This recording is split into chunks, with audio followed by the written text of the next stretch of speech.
Hola, este domingo, 1 de septiembre, aquí en nuestra congregación, en la Iglesia Bautista de Benecer, en Iguala Guerrero, tuvimos nuestro encuentro en la mañana a las 11 de la mañana y el corandeo en la tarde.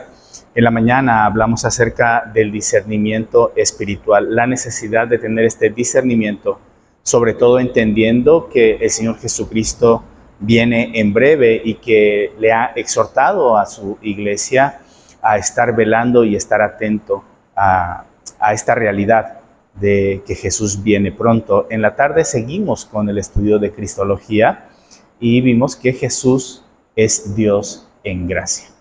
En la mañana reflexionábamos acerca de este pasaje que aparece en Lucas, en el Evangelio de Lucas, cuando Jesús insiste en que sus discípulos tienen que estar velando y atentos porque no saben cuándo va a regresar el Señor.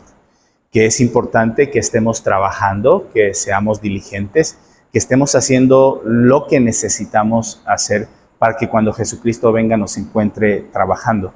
Y veíamos cómo en muchas ocasiones esta exhortación del Señor Jesucristo se malinterpreta y es motivo de miedo. Mucha gente tiene miedo a la segunda venida de Cristo. Y a veces es nutrido por cierta predicación, donde lo que se genera es cierta culpa, es decir, la idea de, bueno, ¿qué vas a estar haciendo cuando Cristo venga? ¿Harás lo suficiente?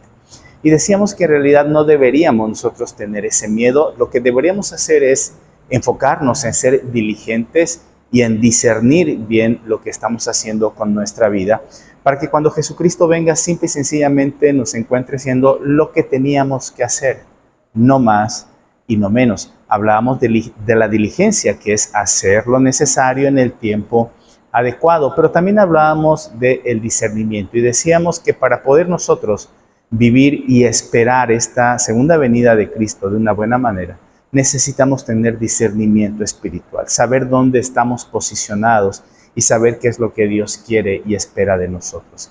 Y decíamos que necesitamos discernimiento para 3 áreas de nuestra vida: discernimiento para escuchar la voz de Dios, discernimiento para poder entender los tiempos y discernimiento para poder entender nuestro corazón.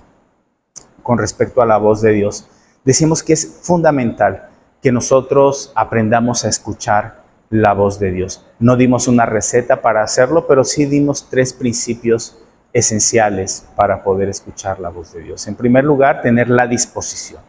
Si nosotros no buscamos de forma intencional decirle a Dios, Señor, háblame porque quiero escucharte, difícilmente vamos a poder nosotros escuchar la voz de Dios. Podemos estar toda la vida en la iglesia, pero no vamos a escuchar la voz de Dios si yo no tengo esa disposición primera.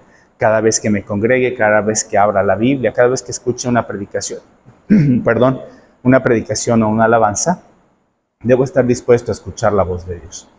Pero un segundo principio también es ir a las fuentes correctas. No voy a escuchar la voz de Dios en un lugar donde Dios no habla o donde Dios no se agrada de ese espacio, de esa práctica o de ese lugar. Tenemos que ir a las fuentes correctas. Y reflexionábamos un poco acerca de cuáles son las fuentes y tomábamos algo de inspiración de este famoso libro de Mi experiencia con Dios, de Blackaby, donde él insiste que Dios es un Dios que sigue hablando y que nos habla principalmente a través de las Escrituras en primer lugar. Y esto es cierto porque la palabra de Dios dice en la carta a los Hebreos que en estos tiempos Dios nos ha hablado a través del Hijo, a través de Jesús.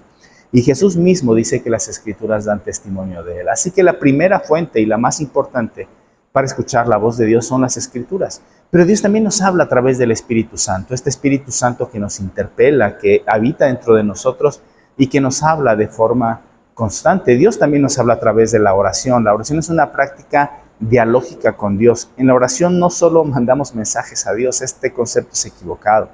En la oración nosotros dialogamos con Dios, le hablamos y Él nos habla.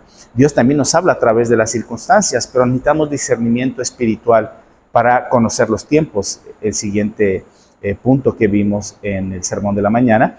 Y también Dios nos habla acerca de la iglesia. Por eso es importante estar en comunión con el pueblo de Dios. Así que necesitamos discernimiento para poder escuchar la voz de Dios y saber de qué manera Él quiere que nosotros vivamos y esperemos esta segunda venida de Cristo. Pero en segundo lugar, necesitamos discernir también los tiempos, discernir dónde estamos. La palabra de Dios en la carta a los Efesios dice que debemos vivir como sabios y no como necios. Y esto ya nos está indicando que nosotros debemos empezar a tomar conciencia y a reflexionar mejor en las cosas que vivimos.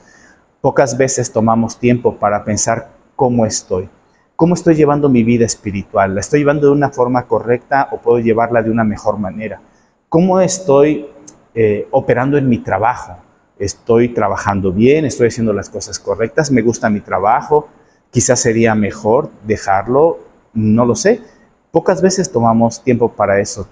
Tristemente, pocas veces tomamos tiempo para reflexionar cómo estoy llevando mi familia, cómo estoy llevando mi matrimonio, cómo estoy interactuando con mis hijos. Es importante que no vivamos como necios, sino como sabios. Y eso comienza tomando tiempo para reflexionar en dónde estoy parado, cómo estoy viviendo, qué estoy haciendo. Pero dice la palabra de Dios que los tiempos también son malos y que debemos redimir nosotros precisamente el tiempo. Esto significa que debemos nosotros invertir nuestro tiempo en cosas que son importantes. Si nosotros queremos discernir bien los tiempos, la época y la situación en la que estamos, debemos darnos cuenta que debemos decir no a muchas cosas y escoger decir sí a otras. Debemos de leer cómo está la situación a nuestro alrededor. Necesitamos una buena información, necesitamos la revelación de la palabra para poder entender en dónde estamos parados y cómo necesitamos interactuar. Y finalmente hablamos acerca de discernir también nuestro corazón y decíamos cómo es muy difícil hacer eso. Lo mismo que discernir los tiempos, es profundamente difícil. Y esto solo se logra a través de la práctica. Pero nosotros debemos empezar a tratar de discernir quién soy, qué cosas me mueven, cómo está mi corazón, mis pensamientos, mis estructuras mentales. La palabra de Dios dice que el corazón es engañoso, que difícilmente alguien lo puede conocer, solo Dios puede conocerlo. Y esto es verdad. Resulta muy difícil conocer aún nuestro propio corazón. Pero este pasaje no es una invitación para no hacer ese ejercicio, para renunciar a ello. Debo de tratar de entender cuando algo no está bien en mí, cuando me siento triste, cuando estoy enojado, cuando quizás me siento frustrado. Es importante entender mis emociones, mis impulsos, insisto, mis estructuras mentales. Darme cuenta que tengo prejuicios, darme cuenta que tengo una formación familiar que quizás determinan mucho la manera en cómo veo la realidad que hay a mi alrededor. Así pues, necesitamos de este discernimiento. Si queremos esperar la segunda venida de Jesús, como Él espera que lo hagamos, necesitamos ser diligentes y tener discernimiento. Y en la tarde hablábamos acerca de Jesús como este Dios en gracia. Y hablamos acerca de la gracia. Entendemos la gracia como un favor no merecido, pero la gracia es mucho más que eso. La gracia es el acercamiento de Dios. La gracia es este Dios que baja y está con nosotros. La gracia es esa apertura a todas las bendiciones que Dios tiene para nosotros, sin que nosotros lo merezcamos, sino por la bondad de Dios. Jesús nos muestra a un Dios de gracia. Jesús se acercó a las personas pecadoras. No esperó a que fueran santas para acercarse a ellas, sino que por gracia se acercó. Pero tenemos una gracia que es una gracia transformadora. La gracia con este amor y este impulso que Dios nos da la salida precisamente para escapar de esta cárcel de pecado en la cual nosotros nos encontramos. La gracia nos muestra que podemos ser distintos y Jesús nos mostró eso. Jesús le mostró a todas las personas con las que se encontró que podían ser diferentes. Jesús les mostró a todas las personas que estaban a su alrededor que solo bastaba un corazón sencillo, un corazón humilde, para que entonces se manifestara todo este poder transformador de la gracia que Dios le da a la iglesia, la gracia que Dios le da a cada una de las personas. Así que en Jesús nosotros encontramos a un Dios que se da. Y decíamos que finalmente tenemos a un Dios que nos da un don, un regalo precioso. Y ese regalo precioso, en primer lugar, no es la salvación o el perdón de los pecados. El don es Cristo mismo. Y es en Cristo mismo, en Jesús, que está la salvación, que está el perdón de pecados. Así que acojamos este regalo, este don gratuito que Dios nos ha dado, que es Jesucristo. Recibámoslo y tengámoslo como nuestro Salvador, nuestro Maestro, como nuestro Señor, como este Dios en gracia. Estos son los temas que vimos el día de hoy. Les animo a que nos acompañen cada domingo aquí en la calle 2 de abril número 18 en la colonia Perpetuo Socorro, ya sea a las 11 de la mañana o a las 7 de la noche. Que tengan una excelente semana y que Dios los bendiga.